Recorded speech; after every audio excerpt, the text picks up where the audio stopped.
There it is. Yeah. Hojiej is with us. Haunted Lament is the screenplay, winning screenplay at our festival. You are in the Minneapolis area, Minnesota. Yes, correct. Yep. Yeah. So right now it's 10:30 p.m. on a Saturday, so it's 9:30 where you are. Or Yeah. Yep. 9:30. yeah. How's the So Minneapolis area for or because you guys you're doing a lot of stuff. We'll get to in a second, but it seems like there's a lot of really interesting things happening art creatively in that area. there tends to be. They just finished, or we just finished our Fringe Festival here in Minneapolis. Okay. So that just ended last week, and that usually is only a 2 week program here. Um, there's I mean, we're getting into fall, so theater will pick up pretty strongly again, and a lot of art stuff picks up towards the end of this summer, as also throughout the winter and into spring. It feels like summer, everyone takes time off to go to the lakes and Yeah. enjoy the fact of not being in winter. So, Gotcha. All right, yeah. so this screenplay is spawned Mhm. from a podcast, which I think that is you're I'm going to see this more and more as the years go by. Mhm. But Dark Pony Radio is your podcast, and so explain how this screenplay got spawned from that podcast. So, we started doing the podcast 3 years ago. I mean, it's been in like talks for years, and then 3 years ago, we finally just launched it, everything. So my writing kind of had to come to had to come to life to make this podcast work.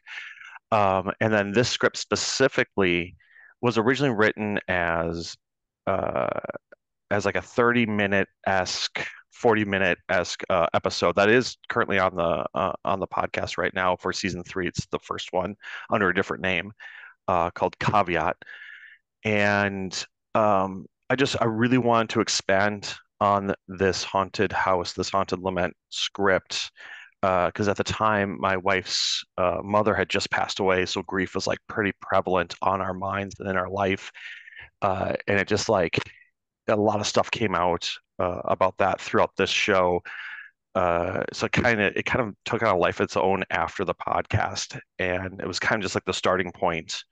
Some stuff still exists from this podcast into the current script, but Mhm. um, due to due to our own time constraints and ability, because clearly screenplay is much different than writing a radio show or an audio first show.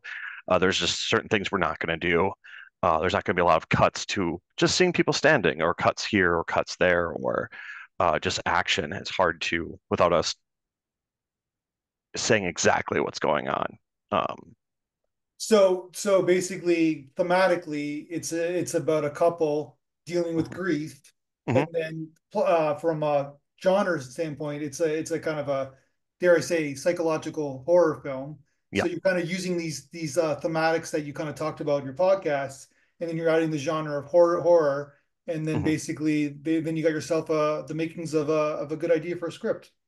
Yeah, and it's a lot of stuff's been kind of spawning off of that. Out of the podcast even more now. I've been doing some stage plays that have kind of come out of some of the worlds that we've done, or have taken the scripts and just expanded them from the 30 to 40 page episode to 60, 80, 90, 100 page, either full stage show or screenplays. And I just kind of have been hyper focused on Haunted Lament, and then of course the podcast still, because I've been writing for next season already. So um, and just kind of trying to figure out the best course of how to navigate this piece.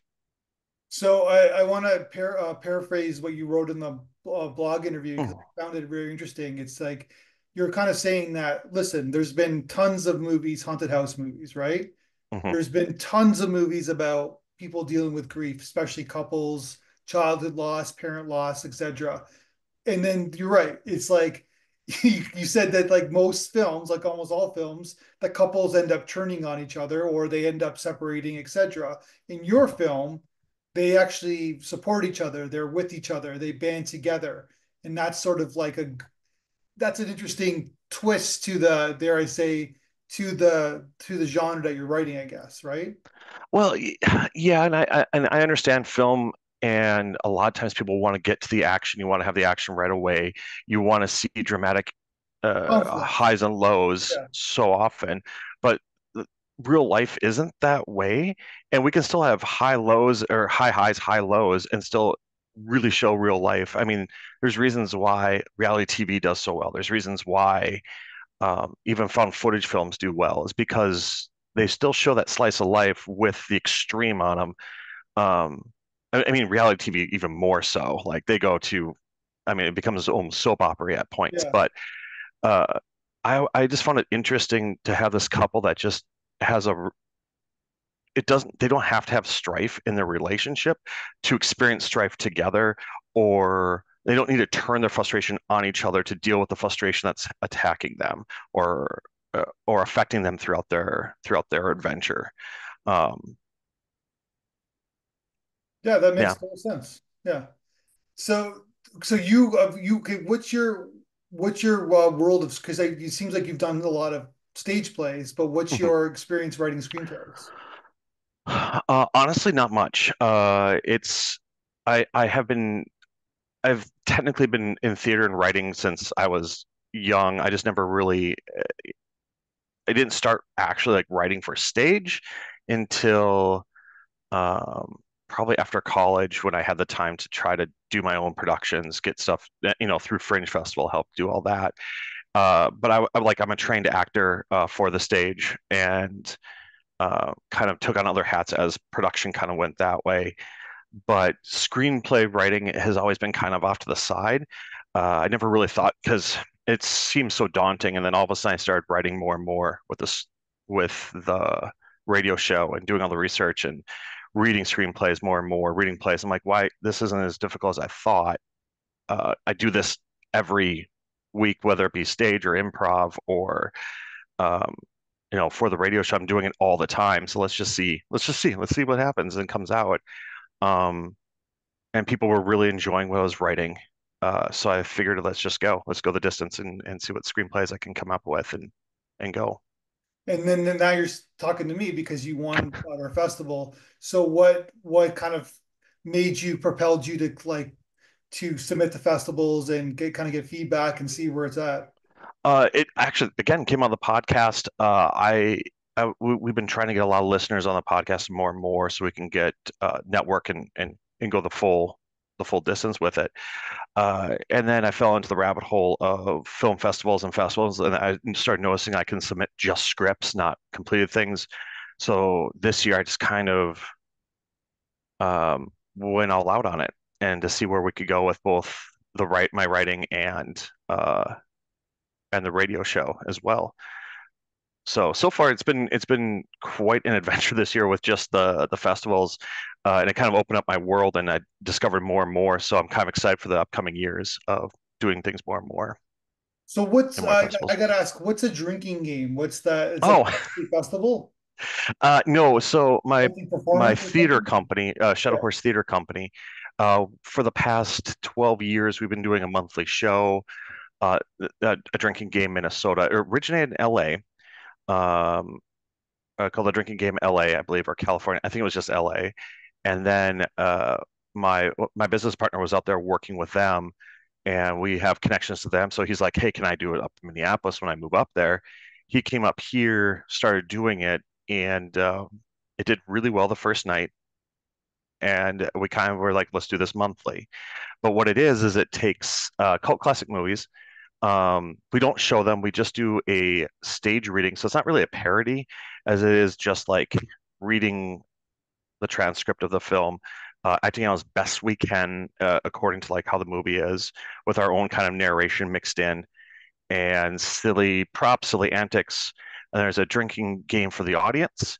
Um, so there are certain cue words or certain things that happen. Our narrator rings a bell and the audience takes a drink or a sip of their drink. And then the actors have their own drinking game. So whenever their character's name is said by another character themselves, they take a drink. So it's just a slow progression of like some of the fun movies such as like Princess Bride, where all of a sudden people are just having fun and then all hell just breaks loose. And somehow we get through the movie while people are all just kind of enjoying whether they're drinking alcohol or water or mocktails or cocktails. Um, yeah, it's just kind of this big old. But what do you drink? What's your drink of choice? Well, we do have sponsors, so I usually just drink our beer sponsor. Because I do drink alcohol, so I do drink for our beer sponsor. But I mean, I'll still bring up a bottle of water, Gatorade, electrolytes, you name it. I have it on stage with me for both vocal reasons and just my own sanity and safety and not wanting to die in the middle of the night. But So one would but yeah, assume when this is over, that a lot of people have to go to the washroom. I honestly I don't even know. Sometimes we can't tell when we're on stage. When I'm watching from the audience, it's kind of a mixed bag, honestly, of what happens.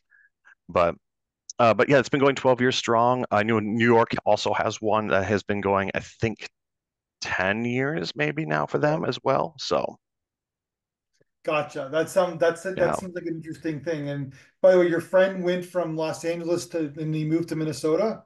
yeah. That's like the For reverse 90210, I guess, right? I'm sure like yeah, a lot of I think it was people. a family thing Gotcha. originally, but yeah. Yeah. I'm sorry, I made a 90s reference. You might No, be on no, the I got you. I got it. right. People don't know that the show they were from Minnesota. They moved to Beverly Mhm. Hills. Yeah. I mean, Okay. everyone still does. It's it's still now it's all going to Atlanta more than LA now, but Yeah, yeah, Atlanta's the place to go to, right? Because yeah, yeah. that's if they want it, but then again, yeah, then it's going to turn into something else, right? But if you want to have Inevitably. a snow movie, you go to Minnesota, right? Well, and Minnesota was becoming like this big film thing, I want to say like Yeah, roughly around the early 2000s. yeah, I think when the Coen brothers were starting to get big and other yeah. film industries coming up, but then our state did some tax issues that pushed everyone out. Uh, which I know recently they've rescinded, so I know there's a lot benefits of doing films in Minnesota again. So, So can I ask a mhm. question? You Yeah. can defer and say no, but because I don't want to go there if you don't want to have to go there. But obviously Minnesota has been in the news the last month Mhm. because of the VP pick. Uh, Yeah. we were getting to know this guy. The Minnesotians, is that what you say, Minnesotians, uh, Minnesotans, have Minnesota. a high Yeah. opinion of him? One would assume. Uh, I want to say yes. Uh, like in my community, a lot of people, I mean, it is a mixed bag because during Yeah, COVID and during George Floyd stuff, it was kind of back and forth with love hate. But now there is that sense of he's done a lot of good for the state from a yeah. lot of people's point of view. But again, it's all there are people that are inherently just not going to like him for his politics, and that's fair too. So So he's gonna make the state blue though, one would assume, uh, in November.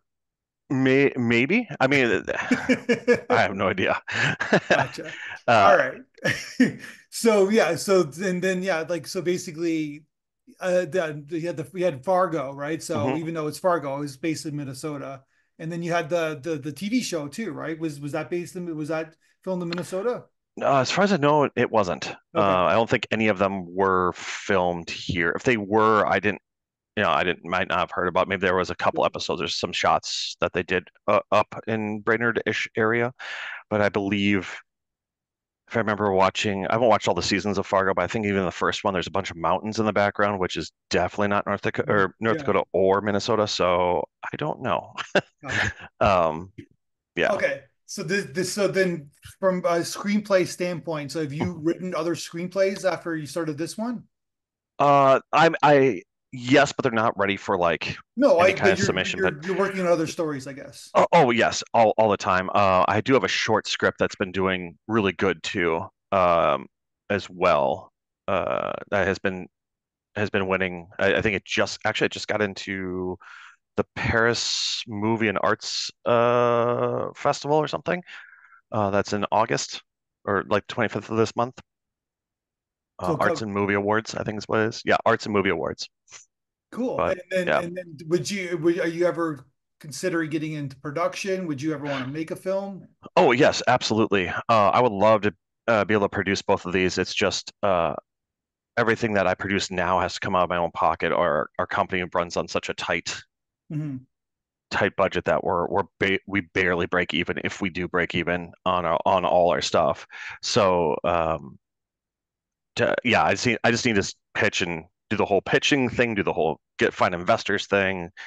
But yeah, but we do have a very prolific kind of local film group here, and a lot of film people here in Minneapolis too. So there's a good chance of getting stuff done. Yeah, we've Yeah, actually showed a few, more than a few films from the Minnesota area. It seems to be doing well. Seems to have some good filmmakers there who know their stuff. yeah. But just looking at your website, it seems like you're just busy. It seems like you're always working on something. I want to be. I mean, I've always wanted to be in the production world, in the film in the world, the art world, all that full time mainstream, no side hustle, no main job to pay bills, just that. Unfortunately, the world up here does not work that way. It's still trying to break that leash of the day job too. Gotcha. So So yeah, I totally understand that. But in terms of this screenplay and this film, yeah. really, like if I would break it down from an AD standpoint, like it's kind of one location, right? So you just got to find that location and then find some Mhm. two really good actors. And then you got yourself like, I know it's not that easy, but then you got yourself the makings of a good feature film. Yeah, yeah. And then I mean, I've worked on some stuff with like gore and special effects here. So like all any kind of gore effects, blood effects, fighting effects, we got set up here. We got quite a big community for that here. So yeah, it's just a matter of uh, finding the film crew and getting everything put together.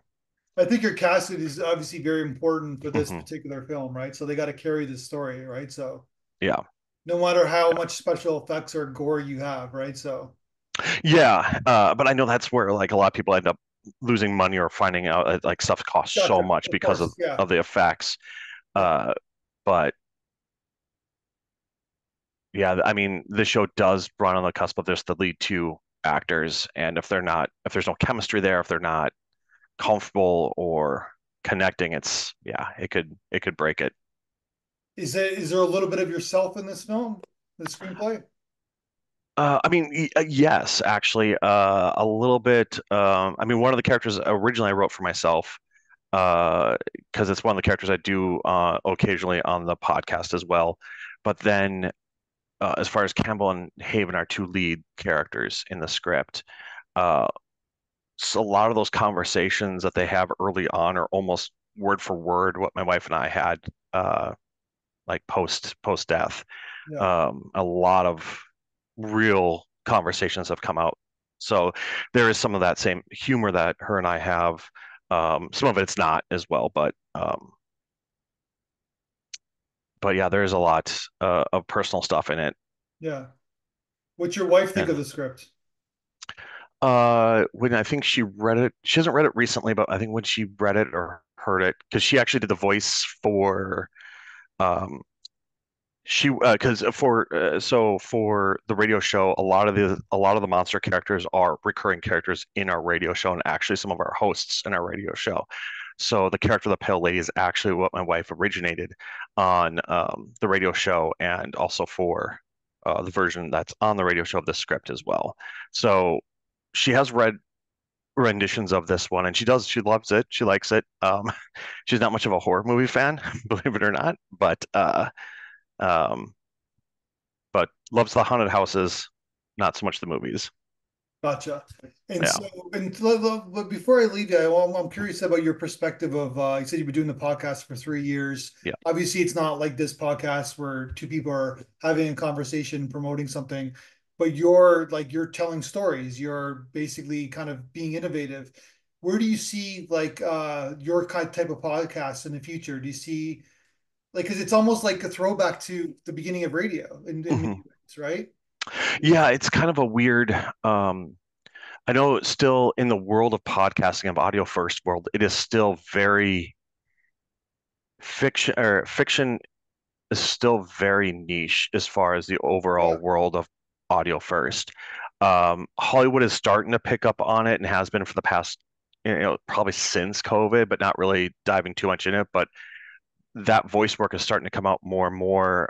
I've been seeing more and more one shots, limited run series. I think Jordan Peele did one this year or last year.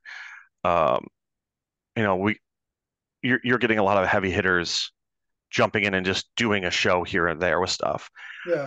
Um, it's all the conventions I've gone to, all the stuff we've talked about with podcasting. It's still such a growing industry. As much as it feels like it's very saturated, is still growing.